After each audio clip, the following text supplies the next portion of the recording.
এই স্মার্টফোনটা রিভিউ করার জন্য আমরা কলকাতা থেকে একদম উদয়পুর চলে এসেছি। আর এটা হচ্ছে আমার হাতে ভিভো X200 FE। আর ভিভোর X সিরিজ মানে আমরা প্রত্যেকবার দেখি ক্যামেরাতে নিত্য নতুন স্পেসিফিকেশন। আর তার থেকেও বড় কথা, X200 যখন আমরা টেস্ট করেছিলাম সেখানে যে পোর্ট্রেট সেন্সারটা দেওয়া হয়েছিল, কিন্তু ভিভোর এবারে এই ছোট ভাই X200 FE কতটা ক্যামেরাতে কামাল করতে পারলো। লিটারালি আমরা উদয়পুরে যতদিন রয়েছি এই ফোনটাই ব্যবহার করেছি, এত ছবি তুলেছি। তার উপরে এই ফোনটার পারফরমেন্স, গরম হচ্ছে কিনা, এছাড়াও ব্যাটারি পারফরমেন্স কেমন, সমস্ত টোটালি একটা এক্সপিরিয়েন্স তোমাদের সাথে শেয়ার করবো।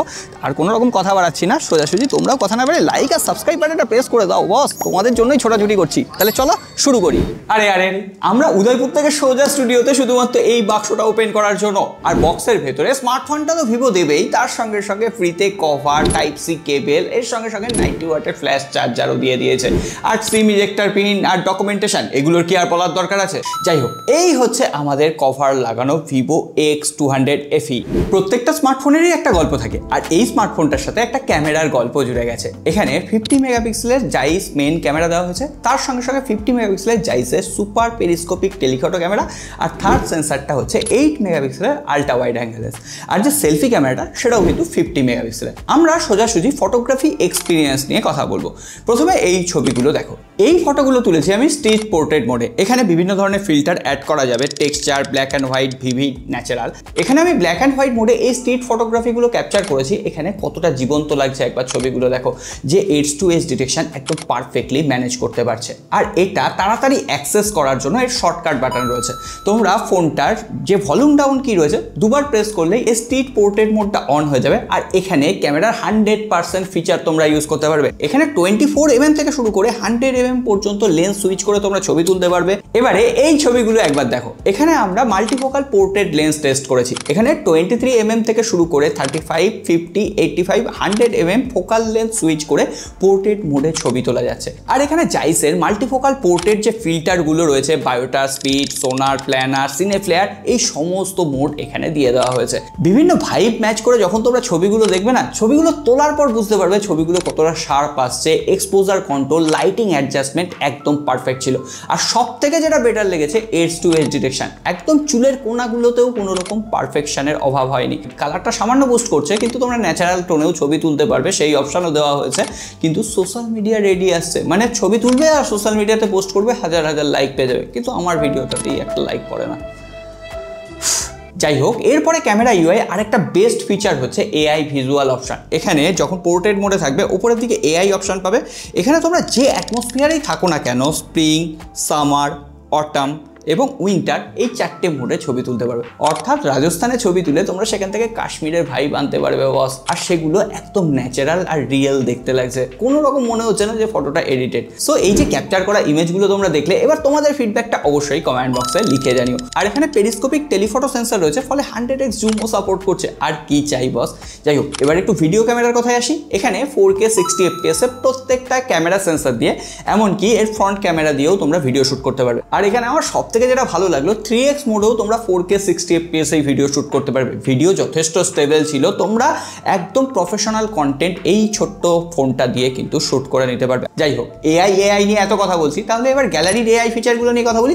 ধরো একটা ছবি তুললে সেখানে এআই ইমেজ এক্সপেন্ডার অপশন রয়েছে। অর্থাৎ ধরো পোর্ট্রেট মোডে ছবি তুললে সেটাকে তোমরা ভার্টিক্যালে কনভার্ট করে দিতে পারবে এআই ইমেজ এক্সপেন্ডার দিয়ে। এছাড়াও ম্যাজিক মুভ অপশন রয়েছে। ধরো কোনো একটা ছবি তুললে সেই ছবির অবজেক্টটা মিডিলে নেই, মিডিলে এনে বসিয়ে দিতে পারবে, আর সেটা একদম রিয়েল দেখতে লাগছে। আর বাদ বাকি এআই টুলসের মধ্যে AI photo enhance, AI erase এবং এআই রিফ্লেকশন রিমুভার, এই সমস্ত ফিচার তো দিয়ে দেওয়াই হয়েছে। সুতরাং এই ফোনটার এআই ফিচার আর ক্যামেরা ফিচার বলতেই মোটামুটি একটা দিন লেগে যাবে, তবুও শেষ হবে না। যাই হোক, আর বেশি ওই দিকে যাচ্ছি না, এবার সরাসরি এই ফোনটার লুকস এবং ডিজাইন নিয়ে কথা বলবো। প্রথমেই বলি, এই ধরনের কমফোর্টেবল ডিজাইন আমি আর দেখিনি। ফোনটা কমপ্যাক্ট সাইজের, যদি আমি টাইট জিন্সও পরি না, তো সেক্ষেত্রে ফোনটা বার করতে বা আমার চেয়ারে বসতে কোনো রকম অসুবিধা হচ্ছে না, এতটাই কমফোর্টেবল। আর পাশাপাশি ছোট হওয়ায় হ্যান্ডি আর হ্যান্ড গ্রিপও যথেষ্ট ভালো। আর ফোনটার ব্যাক প্যানেলে গ্লাস বডি ডিজাইন রয়েছে, স্লিক মেটাল ফ্রেম রয়েছে। পাশাপাশি এটা 3টে কালার ভ্যারিয়েন্টে অ্যাভেলেবেল।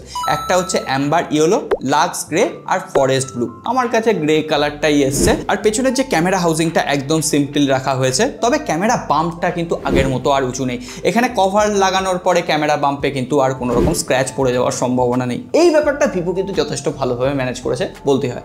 পাশাপাশি IP68 এবং 69 রেটিং রয়েছে, অর্থাৎ সুইমিং পুলে জলের তলায় এটা নিয়ে ছবি তুলতে পারবে, কোনো রকম অসুবিধা নেই। ফোনটা কম্প্যাক্ট ডিজাইনে আগেই বলেছি, কিন্তু ডিসপ্লের দিক থেকে কখনোই এটাকে কম্প্যাক্ট সাইজ মনে হচ্ছে না। 6.31 ইঞ্চির একটা full HD plus super AMOLED 120 হার্টজের জাইস master colour display দেওয়া হয়েছে। আর সত্যি কথা বলতে, যেহেতু কম্প্যাক্ট সাইজের ফোন, আমি ভেবেছিলাম মাল্টিমিডিয়া এক্সপিরিয়েন্স একটু হলেও ধাক্কা খাবে, কিন্তু যখন আমি বিভিন্ন ধরনের কন্টেন্ট ওয়াচ করলাম না, একদম মনে হচ্ছে পারফেক্ট ডিসপ্লে। কালার অ্যালগোরিদম যথেষ্ট ভালো, ভিউইং অ্যাঙ্গেলে ইস্যু নেই, ইউটিউবে 4K HDR একদম স্মুথলি প্লেবেল ছিল, এমনকি নেটফ্লিক্সেও HDR এর সাপোর্ট রয়েছে। সুতরাং মাল্টিমিডিয়া এক্সপিরিয়েন্সে যে কোথাও আমি জোর করে খুঁত বার করবো সেটাও খুঁজে পাচ্ছি না। এমনকি ডিসপ্লে বেজেল আর চিল সেটাও দেখো যথেষ্ট পাতলা। আর এখানে 5000 নিটসের পিক ব্রাইটনেস যেটা রয়েছে, ডাইরেক্ট সানলাইটে যে এত ইউজ করলাম আমরা না, কোনো রকম ভিজিবিলিটির অভাব হয়নি। এর পাশাপাশি এখানে স্মার্ট আই প্রোটেকশন মোড 2.0 দেওয়া হয়েছে, ফলে রাত্রিবেলা লো লাইটে শুয়ে শুয়ে ইনস্টাগ্রাম স্ক্রল করলেও চোখে অতটা এফেক্ট আসছে না। আর এখানে SGS সার্টিফিকেশন তো রয়েছেই, তার সঙ্গে সঙ্গে স্কট সেন্সেশন কভার গ্লাস দেওয়া হয়েছে, পাশাপাশি এখানে শিল্ড গ্লাস ড্রপ রেসিস্ট্যান্ট দেওয়া হয়েছে, ফলে যদি হাত থেকে টুকটাক পড়েও যায় ফোনটা বেঁচে যাওয়ার সম্ভাবনা অনেক বেশি রয়েছে। আর হ্যাঁ, এখন এডিট করতে বসে মনে পড়লো যে এখানে ইন ডিসপ্লে ফিঙ্গারপ্রিন্ট স্ক্যানারও রয়েছে, যেটা অ্যাকুরেট ফাস্ট কাজ করছে, এমনকি হাতে ঘাম থাকলেও কোনো রকম অসুবিধা হচ্ছে না। তাহলে চলো এবার স্পিকার কোয়ালিটি নিয়ে কথা বলি। ডুয়েল স্টিরিও স্পিকার দেওয়া হয়েছে, স্পিকারের যে লাউডনেস, ভোকাল, ট্রিবেল, ইনস্ট্রুমেন্টাল একদম 100% পারফেক্ট ছিল। কোথাও গিয়ে মনে হবে না স্পিকার কোয়ালিটি, মাল্টিমিডিয়া এক্সপিরিয়েন্স এর থেকে বেটার হতে পারতো। আর একটা জিনিসও মনে হবে না বেটার হতে পারতো, এই ছোট্ট কম্প্যাক্ট ডিজাইনের স্মার্টফোনে 6500 mAh ব্যাটারি, 90 ওয়াটের ফ্ল্যাশ চার্জের সাপোর্ট রয়েছে। আমি যখন প্রথম দিন 100% চার্জ করে হোটেল থেকে বেরিয়েছিলাম, সারাদিন ছবি তুলেছি, বিভিন্ন ধরনের রিলস স্ক্রল করেছি, ইন্টারনেট ইউজ করেছি, বাড়ি এসেছি যখন 48% ব্যাটারি রয়েছে, অর্থাৎ তোমরা চোখ বুঝে 2 দিনের ব্যাটারি ব্যাকআপ পেয়ে যাবে। আর হেভি গেমিং করলেও দেখবে 1.5 দিনের নিচে তোমরা ব্যাটারিটা শেষ করতে পারছো না। এটা একটা চ্যালেঞ্জ হয়ে দাঁড়াবে বলে দিতে পারি। কিন্তু হ্যাঁ, গেমিং করতে গেলে তো পারফরমেন্স লাগবে। পারফরমেন্সের জন্য এখানে মিডিয়াটেকের ডায়মেনসিটি 9300+ একদম ফ্ল্যাগশিপ লেভেলের একটা চিপসেট দেওয়া হয়েছে, পাশাপাশি UFS 3.1 storage type, DDR5X RAM রয়েছে। এখানে আর বলার প্রয়োজন নেই যে পারফরমেন্স কতটা স্মুথ, সেটা তোমরা স্কোর দেখেই আন্দাজ করতে পারছো। এর পাশাপাশি অ্যাপ্লিকেশন ওপেনিং, যে সোয়াইপ স্পিড, তারপরে যে অ্যানিমেশন, সেগুলো যথেষ্ট ভালো ছিল, সেগুলো নিয়েও কোনো রকম প্রবলেম নেই। আমরা ভাবলাম তাহলে ঠিক আছে, এবার একটু হার্ডকোর গেমিং এর দিকে যাওয়া যাক। প্রথমে আমরা BGMI খেলা দেখেছি, 60 FPS এ একদম কোনো রকম ফ্রেম ড্রপ নেই, এমনকি এত ছোট ফোন হওয়াতে আমি ভেবেছিলাম একটু ওভার হিটিং হবে, সেই ওভার হিটিংয়েরও কোনো রকম ইস্যু নেই।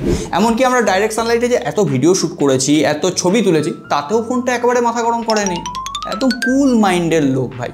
যাই হোক, তার পাশাপাশি জেনসিন ইম্প্যাক্টেও ফ্রেম ড্রপ একেবারেই পাইনি। 1 ঘন্টা 1.5 ঘন্টা পর হালকা ফুলকা ফ্রেম ড্রপ রয়েছে, আর সেটা যে কোনো স্মার্টফোনে হতে পারে, যত দামি হোক না কেন।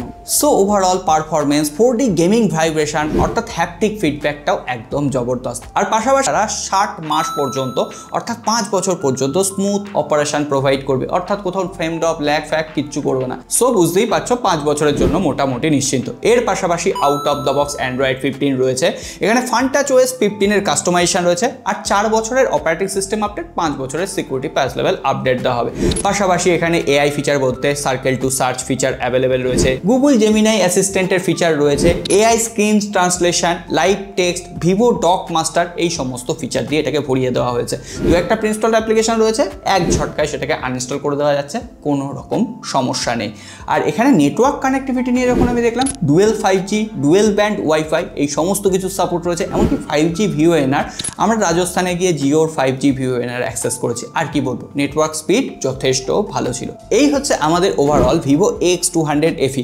আর এই ফোনটার ডিজাইন এমনভাবে করা হয়েছে, ফলে 360 ডিগ্রি ওমনি ডাইরেকশনাল অ্যান্টেনা এটাই সাপোর্ট করছে। সো এটার জন্য নেটওয়ার্ক সিগন্যাল কিন্তু আরও বেশি এনহ্যান্স হচ্ছে। সো এত কিছুর পর আমি একটা কথাই বলবো, এখন ফ্ল্যাগশিপ ফোন বা ফ্ল্যাগশিপ ক্যামেরা এক্সপিরিয়েন্স নেওয়ার জন্য তোমার 70-80 হাজার টাকা খরচ করার দরকার পড়বে না। মোটামুটি 50,000-এই এই ভিভো X200 FE তোমরা কিনতে পারবে। যদিও এখনো পর্যন্ত প্রপার দাম আমি জানি না, আমি ডেসক্রিপশন বক্সে আর পিন কমেন্টে আপডেট করে দেবো। আর ফোনটা ফার্স্ট সেল শুরু হচ্ছে 23শে জুলাই। এবার তোমরা তোমাদের ফিডব্যাক কমেন্ট বক্সে জানিয়েছো, কোনো প্রশ্ন থাকলে সেটাও জানিয়েছো, আমি উত্তর অবশ্যই দেওয়ার চেষ্টা করবো। সকলে ভালো থেকো, সুস্থ থেকো, দেখা হবে আগামী পর্বে।